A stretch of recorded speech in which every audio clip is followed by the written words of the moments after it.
네, 4.15 총선 이제 딱 일주일 남았습니다. 그래서 저희가 이번 주에 특별판 지금 대한민국 시간을 꾸미고 있습니다. 권역별 판세 집중 분석을 하고 있는데요.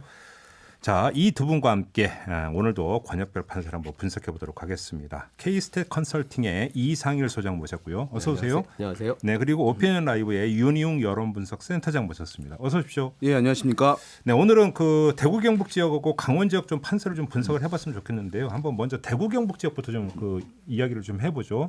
그냥 통합당 독주 이렇게 봐도 되는 겁니까?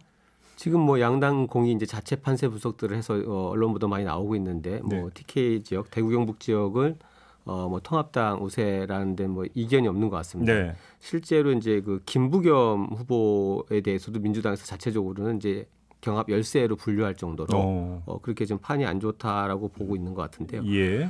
그러나 이제 또 통합당 입장에서는 전체적으로 이제 그 뭐 압승을 좀 기대하는 눈치입니다만 이 대구 경북 지역에 지금 뭐 공천 과정에서 이제 여러 가지 갈등 잡음으로 네. 그 무소속 출마 후보들이 굉장히 많아요. 그리고 이분들이 상당히 이제 경쟁력 있는 후보들이 많이 있습니다. 바로 그 점이죠. 예, 그래서 그러니까, 이게 또 실제 이제 결국 공식적인 집계로는 뭐 당 후보로 출마한 분이 당선이 돼야 이제 그 당의 득표가 되는 건데 이제 그 목표치를 다룰 수 있을지 예. 모르겠습니다. 바로 그 점인데요. 그러니까 그 통합당 대 민주당 구도보다는 통합당 후보 대 무소속 후보 예. 구도 이렇게 좀 봐도 될 것 같은데 지금 무소속들이 좀 선전을 하고 있다고 봐야 되는 겁니까? 어떻게 봐야 되는 겁니까?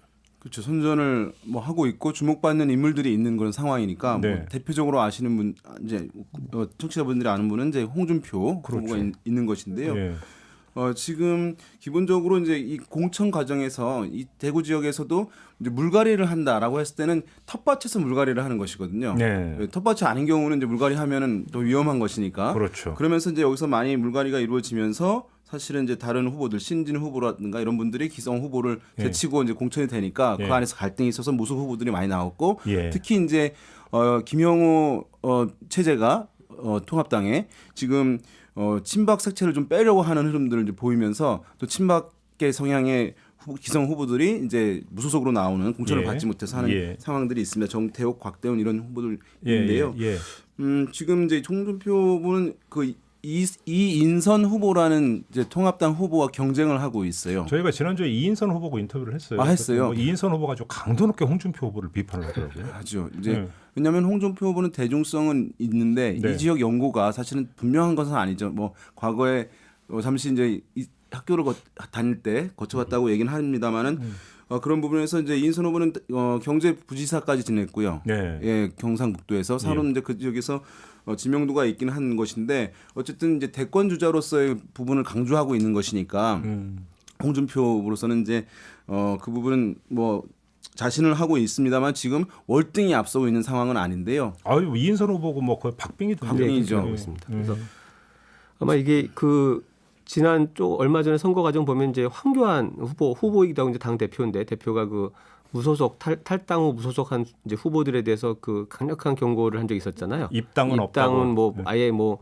영구 제명을 할 그렇죠. 수도 있다. 뭐 이러면서 이제 그렇게까지 했던 것 중에 물론 이제 전체적으로 이제 판세를 흔드는 문제에 대한 문제의식도 있지만 사실은 이제 그 당시에 홍준표 후보에 대한 이제 견제 이 부분이 아마 강하게 작동을 하지 않았나 보여지는데 이게 이제 왜냐하면 그러니까 이제 선거 이후에 만약에 대구 경북 지역 뭐 영남권에서 이렇게 이제 공천 과정에 반발, 결국 이제 황교안 체제의 공천에 반발한 무소속 후보들이 대거 당선됐을 때 선거 이후에 이제 당내 여러 가지 그렇죠. 역학관계 이런 것들이 복잡해지는 문제가 있는 거죠. 그렇죠. 근데 이제 실제로 그 대구 경북 지역에서 보면 뭐 달서 갑구의 경우에는 이제 그 뭐 삼선의 달서구청장을 한 곽대훈 후보가 무소속으로 나와 있습니다. 네. 그리고 북구갑에도 정태욱 현역 의원이 예, 무소속으로 예. 나와 있고요. 예.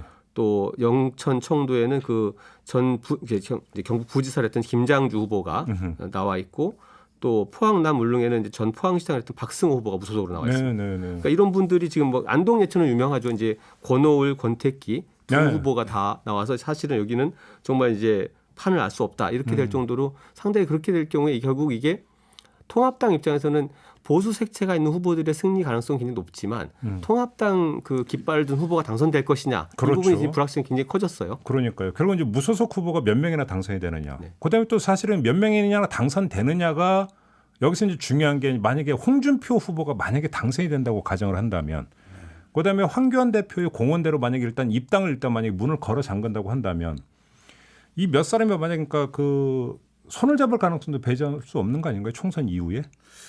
근데 어쨌든 홍준표 후보로서는 어쨌든 당에 입당해서 어쨌든 자기네 대권 가도를 가고 싶어하는 상황이기 때문에 네. 그리고 이제 되게 선거가 끝나게 되면 결과에 따라 다르긴 합니다만은 결과가 썩 좋지 않을 경우에는 대한민국 정당사를 보게 되면 그것이 임기가 보장됐다 하더라도 사실 당 대표가 책임을 지는 것이 이제 관례이고 그러면 그 선거 결과에 따라서 완전히 정당의 어떤 주류라든가 흐름이 바뀌게 되는 것이거든요. 그래서 지금 얘기해서 입당을 안 시켜주겠다라고 하는 것을 여의도에서는 사실 그것을 공수표로 받아들이는 것이지. 바로 그 점이에요. 예. 그러니까 결국은 문을 열겠지만, 그러니까 그렇습니다. 제가 이제 드린 질문은, 그러니까 일시적인 문 걸어 잠금이 있다 하더라도 만약에 황교안 대표 체제가 흔들린다면 결국 문은 열릴 텐데, 네. 중요한 것은 홍준표 후보 같은 경우는 뭐 자타 공의, 쉽게 하면 이제 일본 말씀은 안 되는 거죠. 나홀로, 나홀로 정치인인데. 독구로 시작하는 거. 예. 근데 뭐 그 표현 쓰면 안 되고. 하여간 나홀로 정치인인데 만약에 대권을 염두에 둔다면 그 대구 경북 지역에서 만약에 당선된 무소속 후보들하고 같이 들어가면서 하나의 자기 기반으로 삼으려고 할 가능성도 충분히 있는 거 아닌가요? 그 가능성 얘기하시는 분들이 있어요. 근데 뭐 왜냐하면 김태호 후보도 있으니까 경남에. 근데 그 가능성이 높지 않은 이유는 홍준표, 김태호 이런 사람들이 이제 유력한 인물들이고 네. 대중성이 있고 대권을 이제 노리는 사람들인데 그런데 다른 후보들 같은 경우는 대부분 친박계 성향이에요. 성향 자체가 사실은 근본적으로 다른 측면이 있어서 홍준표 과거처럼 후보하고? 어떤 동일한 가치를 지향하면서 한 그룹으로서 단일 대우를 이루는 것이 성사되기는 쉬워 보이지는 않는 그런 상황이죠. 그게 가능했던 거는 이제 과거에 유승민 후보 지금 후보가 아니죠. 이제 유승민 의원이 그 네. 공천 배제되고 무소속 출마한 다음에 이제 무소속 연대 같은 그룹을 만들었고 그때는 이제 친유승민계라는 그렇죠. 그룹이 있었는데 그렇죠. 지금 이제 그런 구도는 어려워 보이고요. 뭐 지금 앞서 얘기하신 대로 뭐 무소속 탈당한 분들이 당선되더라도 안 받는다라는 이 시나리오가 성사되는 거는 통합당이 압승을 하는 구도밖에 없습니다. 그러니까 황교안 대표가 건재할 때 이야기인 거죠. 그러니까 결국 존재한다는 선거에서 것은 당의 이번 선거 승리를 그렇죠. 한다는 것을 얘기하는 그렇죠. 것이죠. 알겠습니다. 아무튼 그나저나 이제 홍준표 후보의 어떤 당선 가능성 지금 이 자리에서 예측하기 너무나 힘든 뭐 박빙 상황이기 때문에 예측은 힘든 상황이라고 봐야 되는 거죠. 경쟁 구도로 어쨌든 이어가고 있다. 근데 결국 그 이제 영호남 선거구들 중에 이제 특성이 뭐냐면 이게 이렇게 이제 구도의 갈림 현상이 벌어졌을 때 이제 네. 유권자들이 결국 되는 쪽으로 최종적으로 이제 그 모아지는 현상들이 있는데 여러 가지 봤을 때 기세상으로 본다면 오히려 지금 당의 공천을 받은 후보보다 아무래도 이제 그 대권 주자로서의 상징성이라든지 네. 무게감 볼 때 홍준표 예. 후보의 당선 가능성이 낮지 않다라고 본다면 최종적으로 표가 좀 결집될 가능성도 있는 게 아닌가 그렇게 생각이 보시는 듭니다. 거군요. 마지막으로 대구 경북 지역에서 좀 궁금한 게 하나가 있는데요. 이 대구 경북 지역의 투표율이 궁금한 게 이제 지역구 후보에서 누가 되느냐도 중요하지만 대구 경북 지역의 투표율이 높으면 높을수록 미래한국당의 정당 투표율은 올라간다고 이제 만약에 등식이 그러니까 성립이 된다면 결국 투표율도 상당히 중요한 관심사 아니겠습니까? 이건 어떻게 전망을 할 수 있을까요? 맞습니다. 이제 지금 어쨌든 뭐 투표율이 높든 낮든 간에 이제 뭐 지역구에서는 한 석이라도 이제 앞서면은 당선이 되는 것인데 거기서 이 문제가 끝나는 것이 아니라 대구 경북 자체 같은 경우에 이제 이 지역 유권자들이 투표에 참여하지 않을 경우에 많이 참여하지 않을 경우에는 지역구에서는 어쨌든 보수 정당의 후보가 당선될 가능성이 높지만 비례 득표 자체가 보수 정당이 줄어드는 효과가 있는 거예요. 그렇죠, 그렇죠. 네, 그래서 사실은 뭐 그것이 이제 전체를 합치는 것이니까 전국을 합치는 것이니까 그 비율이 상당히 의미 있을 가능성이 있는 것이거든요. 근데 네네. 코로나19를 위해서 감염 위험도도 있고 어쨌든 여기는 뭐 내가 좋아하는 정당의 후보들이 될 거라고 하는 막연한 생각들 이런 것들이 이제 투표를 제약할 수가 있는 것인데 그래서 통합당 쪽에서는 그 부분 때문에라도 또 투표를 높이려고 하는 운동을 과거의 진보 정당처럼 하는 것이 아마 필요하지 않을까 생각됩니다. 근데 의외로 좀 반대로 본다면 이번에 그 대구 경북뿐만 아니라 이제 호남도 마찬가지인데요. 네. 이 영호남 지역이 투표율이 낮아졌던 경우를 보면 결국 이제 그 지역의 중심 정당이 분열과 갈등하면서 반목해서 이렇게 막 나뉘어졌을 때 정치가 지저분해졌을 때 오히려 낮아졌습니다. 그럼 이번 선거는 이제 오히려 그런 부분들이 사라지고 서로 상대를 바라보는 관점이 있어요. 그러니까 내 지역은 예를 들면 무소속 후보를 이제 지지하는 분도 정당 투표에서는 이제 통합당을 지지할 가능성이 많은데 왜냐하면 그렇죠. 같은 계열이니까 이분들이 호남도 결국 민주당이 다 독식을 할 거야. 그리고 전체적으로도 민주당이 우세 이런 어떤 그 위기 의식이 있기 때문에 오히려 영남 호남의 지금 선거가 한쪽으로 좀 이렇게 기울어져 있지만 전체 투표율은 오히려 수도권보다 높아질 수도 있는 게 아닌가라는 생각 좀 듭니다. 전반적인 이 투표를 낮게 전망하는 것이 일단 대세긴 하거든요. 그런데 그렇게 낮아지지 않을 거라고 하는 전망도 가능한 상황인데요. 왜냐하면 코로나19가 어쨌든 굉장히 중요한 이슈로 국민들에게 정치에 좀 참여해서 바른 사람들을 뽑는 게 중요하다라고 하는 인식을 제고시키는 측면이 있기 때문에 네. 사실은 많은 이제 우려만큼 떨어지지는 않을 것이다라고 하는 시각도 만만치는 않습니다. 알겠습니다. 뭐 이것도 뚜껑 열어봐야 되는 그렇죠. 거고요. 알겠습니다. 그러니까 포인트만 체크하고 넘어가는 걸로 하고요. 자, 이번에는 강원도로 가보겠습니다. 강원 지역 근데 민주당과 통합당에 지금 네. 자체 판세가 너무나 달라가지고 네. 민주당 같은 경우는 최대 5가지 그러니까 뭐 확보할 수 있다 이렇게 주장을 하고 있고요. 그러니까, 뭐 또 통합당은 압승을 이야기를 하고 어떻게 봐야 되는 겁니까? 강원도는 사실 8석인데요. 과거에 전통적으로 다 보수 정당의 이제 텃밭이었다고 할 수 있겠고 네. 지난번 총선에서는 이제 한석 그렇죠. 원주 을 지역에서 한석 송기현 후보가 송기현 당선을 후보. 네. 한 것입니다. 그러니까 여전히 이제 그 우위인데 이번에 그만큼 논의가 많이 되고 있는 것은 많이 아시겠지만 원주의 또 하나의 지역구 갑지역구에 이광재 전 강원도지사가 이제 출마를 했습니다. 그래서 어떤 시골 뭐 이제 지방에서는 지역에서는 성향과 다르게 정치적 성향과 다르게 우리 지역에서 전국적 인물이 탄생하는 것에 대해서 오호. 상당히 우호적으로 생각할 수밖에 없어요. 그래서 이제 제주에서 보면 예전에 이제 원희룡 지사 같은 경우에 뭐 전폭적인 지지를 이제 진보 보수 가리지 않고 얻는다거나 이런 것들이 어떤 그동안 눌려 있었고 소외되었던 것들을 해소해 준다고 하는 부분들이 있기 때문에 약간 그것을 이제 성향을 넘어서는 부분들이 있는 거예요. 어제 저희가 충청권 분석하면서 이른바 충청 대망론을 이야기하는 네네. 거였는데 비슷하면 그럼 이제 강원 대망론 이렇게 표현할 수도 있는 겁니까? 네. 그래서 지금 민주당에서는 이광재 지사의 이제 역할은 파급력이 주변 지역으로 확장될 수 있을 것이다라고 네. 하는 기대를 갖고 있는 것이고 예.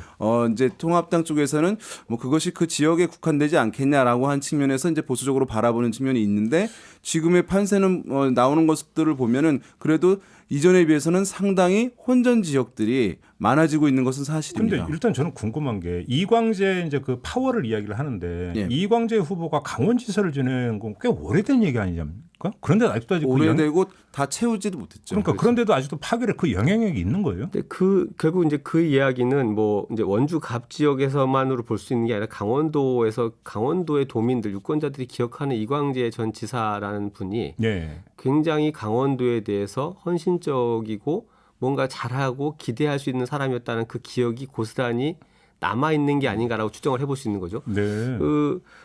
그리고 이제 결국 저는 또 한 가지 관점을 좀 보고 싶은 게 뭐냐면 강원도가 전체적으로 이제 그동안 선거 결과 때문에 보수 색채가 짙다라는 부분 뭐 일정 부분 맞습니다만 이제 과거에는 이게 안보 보수와 연결된 부분이었는데 접경 지역이니까. 이 부분에서 어떻게 보면 최근에 왜냐면 지난 선거에서 왜 그러면 이제 당시 새누리당이 그 지역구에서 이렇게 승리를 했느냐라고 봤을 때 이게 보수기 때문에 승리했다라는 것보다 어떤 면에서는 집권 여당의 승리일 수도 있습니다. 그 얘기는 뭐냐면 강원도가 상당히 이제 지역별로 보면 인구 감소 지역들도 많고 또 이제 지역 개발이나 그 발전에 대한 욕망들이 굉장히 강하기 때문에 이런 부분들이 투영될 수 있는 거고 만약에 지금 현재 이광재 지사에 대한 어떤 그런 기대감들도 현재 이게 본인이 갖고 있는 정치적인 힘과 그다음에 집권 여당의 굉장히 유력한 정치인이라는 것이 같이 합쳐졌다라고 본다면 이게 지금 통합당에서 좀 착각할 수 있는 부분이 뭐냐면 일부 이제 그 지역들에서 분명히 어떤 그 보수적인 특히 안보에 좀 민감한 지역들이 남아 있지만 이 지역 발전에 대한 열망이 굉장히 강한 지역들에서는 이게 좀 그게 정치적인 이념적 색채로 구분할 수 없는 게 아닌가. 이게 이제 보면 통상적으로 보게 되면 야당에서는 어쨌든 정권 심판을 얘기하잖아요. 네. 그럼 이제 여당에서는 국정 안정론을 얘기하잖아요. 네.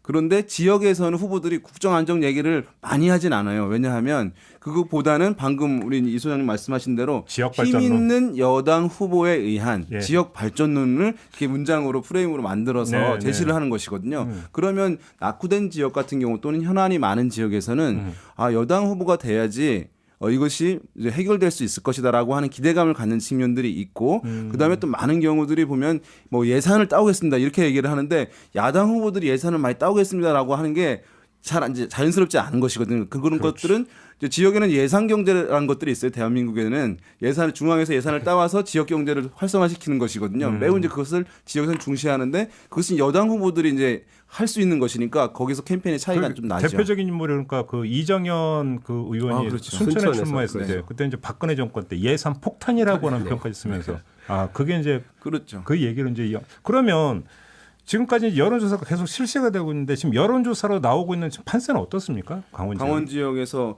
지금 기본적으로 접경 지역에 있는 곳들은 뭐 보수 정당이 통합당이 이제 우세한 흐름들 보여주고 있고 이제 상간 지역이 있습니다. 뭐 영월태백 이런 지역 같은 경우도 마찬가지긴 한데 원주의 도시 지역 같은 경우는 좀 불확실성이 있는 상황이에요. 네. 도시 지역이라고 하면 방금 말씀드린 원주시에 두 개의 선거구가 예. 있고요. 예. 춘천에 전국적으로 유명한 인물이 있잖아요. 김진태 네. 후보가 있는 것인데 네. 여기에 민주당에서 맞서는 후보는 허영 후보거든요.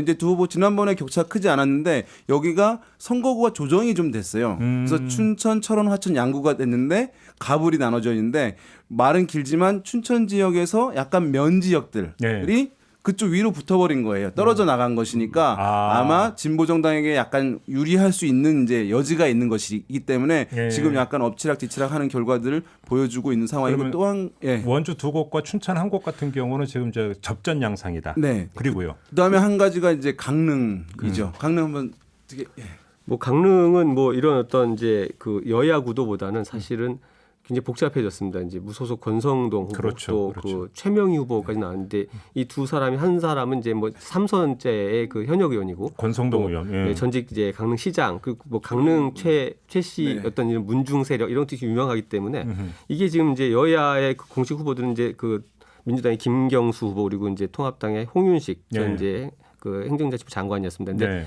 오히려 지금 그 무소속 후보들이 각축전을 벌이면서 이게 선거 판세를 좀 알 수 없는 상황까지 지금 가고 있는 것 같고요. 네. 실제로 이제 아까 다시 조금 그 원주나 이런 쪽 얘기를 들어가면 원주 을 같은 경우는 이제 송기현 지금 후보 의원이 그 지난 선거 때 한 350표로 승리를 했었습니다만 신승이었고요. 그 당시에 이강. 이 원주라는 도시가 사실은 이제 뭐 혁신 도시 이슈도 있고 그 지역 경제나 이제 부동산 문제가 굉장히 크기 때문에 지역 경제 발전에 대한 욕구가 굉장히 강한 지역. 그러면 원주 갑에서 만약에 이광재 후보가 원주라는 동네가 갑각을 나눠서 저기는 다른 동네 우린 다른 지역 이렇게 나눠지지 않을 수도 있고 그렇죠, 이런 그렇죠. 파급 효과의 문제도 있는 것 같고 또 예. 아까 지금 춘천, 철원, 화천, 양구, 갑, 기입니다. 이 지역은 이제 김진태, 허영 후보가 이제 격돌을 하는데 이 김진태 현역 의원님이라면 사실 이제 친박의 가장 강성 또 이게 이렇게 상징성이 있기 때문에 네. 뭐 허영 후보는 이제 그 지역에서 오랫동안 저기를 했었고 뭐 이제 김근태 의원 보좌관 출신입니다. 그래서 이런 그런가요? 지역들이 예. 오히려 지금 이제 통합당이 초반에 강원 지역은 뭐 지난번에 그런 상황에서도 승리했으니까 뭐 크게 무리가 없는 게 아니라고 봤었을 건데 이 부분이 실제 이제 지역 표심이라든지 여론조사상으로는 꼭 그렇게 나오지 않는 지역들이 꽤 있는 것 같습니다. 그러면 지금 두 분의 어떤 그 분석을 종합을 하면 이번 선거에서는 그 미래통합당의 압승 네. 이러는 결과가 나올 가능성은 이전 선거에 비해서는 많이 그러니까 낮아질 수도 있다 이렇게 정리를 해도 되는 건가요? 여전히 이제 안정적 우세를 보이는 것들이 이제 보수 정당이 더 많은 것은 사실이긴 합니다만 네. 과거에 한석도 진보 정당이 갖지 못하거나 지난번에 8석 중에 한석 가진 거에 비해서는 지금은 그 한석을 넘어서서 최소 이제 2석 정도는 진보 정당에서 가능한 흐름들이 만들어지고 추가적인 어떤 외부 환경 변수들에 따라서 추가적 의석이 가능할 수도 있는 상황이니까 그런 면에서 보면은 8석이지만 상당히 그 안에서의 변동은 상당히 큰 것으로 볼 수가 있는 거죠. 거기에다가 이제 아까 이제 그 대구 경북 지역을 이야기하면서 그 말씀하셨던 것처럼 무소속 후보가 당선이 된다면 그거는 통합당 후보의 승리는 아니니까. 네. 만약에 강릉에서 만에 하나라도 무소속 후보가 당선된다면 또 그만큼 통합당이 마이너스 1이 되는 거니까. 그렇죠. 그래서 지난번에 통합당 그 당시 새누리당이 이제 전체 선거에서 졌지 않습니까? 졌는데도 강원도에서는 7대 1이라는 성적표로 이겼는데 예. 그 수치가 떨어지는 만큼 사실 통합당 입장에서는 이게 숫자는 적지만 좀 뼈아픈 패배가 될 수가 있죠. 그렇죠. 아무래도 이제 그 이번 선거는 코로나19가 거의 지배하고 있는 선거다 이런 이야기를 좀 많이 하는데 네. 그래도 상대적으로 어떤 지역적 특성을 고려한다면 그 강원도 같은 경우는 코로나19의 여파가 그러니까 다른 지역보다 크다고는 볼 수가 없죠. 지금 확진자가 사실은 다른 도에 비해서 적은 편입니다. 네. 오히려 이 코로나 지금 이제 이 사회적 거리두기랑 그 전체를 다 자제하니까 좀 줄어들고 있습니다. 오히려 그 초반에 이렇게 확 늘어날 때 사람들이 청정 지역인 강원도로 이렇게 주말을 보내러 가서 오히려 이제 그 지역에 뭐 이런 이제 그 숙박시설 객실들이 다 찰 정도였다라는 얘기도 있고 최근에 뭐 삼척시는 이제 그 유채 업업을 갈아엎어버렸죠. 근데 그 코로나 자체 이슈는 그 영향을 받지 않겠지만 그러나 이제 그 지역 경제 이게 관광적이 많잖아요. 경제 거기에 대한 여파는 문제들이 크죠. 있기 때문에 예. 그런 부분들은 오히려 이제 사실 그 정부가 또 지자체 차원에서 어떤 지원들을 해줄 것이냐에 대한 기대감이 굉장히 많을 것이고 이런 부분들에 대한 게 오히려 좀 영향을 주지 않을까 생각합니다. 더불어서 지난 선거하고 비교하면 또 대북 이슈도 거의 없는 선거라고 봐야 되는 거 아니겠습니까? 사실은 이제 강원도 사시는 분들이 들으신다면 왜 강원도 항상 이제 대북 이슈가 영향을 민감하게 받는 지역이라고 보냐, 사실 접경 지역에 있는 곳들이 있지만 네. 그 남쪽에 있는 지역들은 아니다. 사실은 이제 큰 영향을 미치는 것은 아니거든요. 그리고 어쨌든 그렇다 하더라도 뭐 민감도가 이제 있을 수 있는 분들이 있잖아요, 고령층이라든가. 그런데 지금 남북 관계 문제에서 이제 북한에서 도발들이 이제 계속 있는 상황이긴 해요. 네. 뭐 미사일도 쏘고 뭐 어떤 실험을 할 것 같은 모양새도 보이고 하는 상황이긴 한데 제가 봤을 때는 국민들이 느끼는 두려움은 네. 근본적으로 좀 바뀐 측면이 있어 보여요. 그러니까 미사일을 쏘더라도 과거에는 뭐 한 60, 70 정도로 두려움을 느꼈다라고 네. 한다면 지금은 뭐 한 3, 40 정도 낮아진 것으로 보여요. 절반 정도로. 예. 그렇다는 얘기는 뭐냐면 그 이슈가 일정 부분 있다 하더라도 그것이 선거에 미치는 유권자들의 마음에 어떤 표심의 변동으로 미치는 영향은 상당히 이제 제한적일 수밖에 없는 상황이 되었다라고 봐야 될 것 같아요. 이게 외부의- 왜냐하면 이게 가능했다면 보수 정당이 이 이슈를 더 쟁점화했을 텐데 그렇죠. 못 하고 있는 이유를 확인할 수 사실은 있죠. 지역 주민들 입장에서 오히려 답답할 수 있을 거예요. 이게 외부에서 저기는 안보 지역이야 이렇게 보는데 철원이나 이런 지역들이 지금 실제 가보면 실제 현장에 그러니까 지역을 방문해 보면 예전에 그 이렇게 민간인 통제, 민통선 이런 지역 안쪽까지 이제 관광 지역으로 좀 개발하면서 여러 가지 그 오히려 예. 활기차게 좀 움직이고 있고 그런 기대감이 많거든요. 네네. 근데 계속해서 뭐 북한과 접경지대라는 문제가 사실 지역 주민들한테는 그건 오히려 와닿지 않는 이제 더 이상- 얘기니까. 더 이상 얘기하지 마라, 강원도뿐만 이런 거. 아니라 경기도 지역에서도 예. 많이 접경 지역 가지고 그 지역의 표심을 이제 분석하고 있는데요. 뭐 가보시면 파주 이런 데 가보시면 알겠지만 접경 지역이라는 의식이 군사적 대치 지역이라고 하는 인식이 유권자들한테 그렇게 많지는 않은 알겠어요. 측면이 있어요. 더 이상 질문 안 드릴게요. 아까 이제 잠깐 언급을 했지만 역시 관심 지역은 강릉인데 지금 뭐 그 무소속 후보의 면면은 또 쟁쟁한 사람들이기 때문에 결과는 도저히 예측 불가 이렇게 봐야 되는 겁니까? 그렇습니다. 지금 그래서 오히려 이제 미래통합당의 후보가 강세를 보이지 못하는 상황이고 네. 무소속 후보들이 이제 강세를 보이는 상황인데요. 네.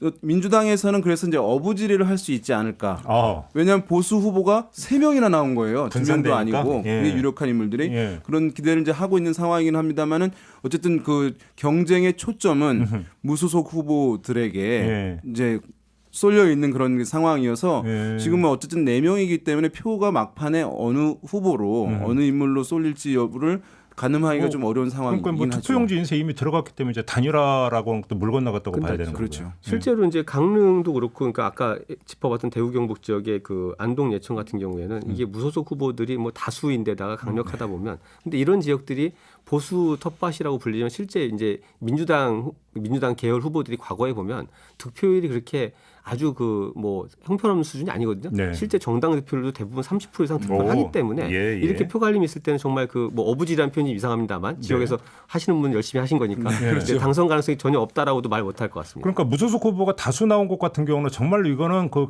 끝까지 가봐야 뚜껑을 열고 그것도 네. 뚜껑만 열어서는 안 되는 거고 개표가 끝나봐야 한다. 이렇게 정리를 해도 되겠네요. 그렇게 본다면. 그렇습니다. 알겠습니다. 아무튼 그 상당히 이제 관심 지역이고 또 뜨거운 지역이기도 하다라는 점만 좀 확인을 하면서 오늘 이 지금 대한민국 시간을 좀 마무리하도록 하겠습니다. K-스탯 컨설팅의 이상일 소장 그리고 오피니언 라이브의 윤희용 여론분석센터장 두 분과 함께했습니다. 고맙습니다. 네, 감사합니다.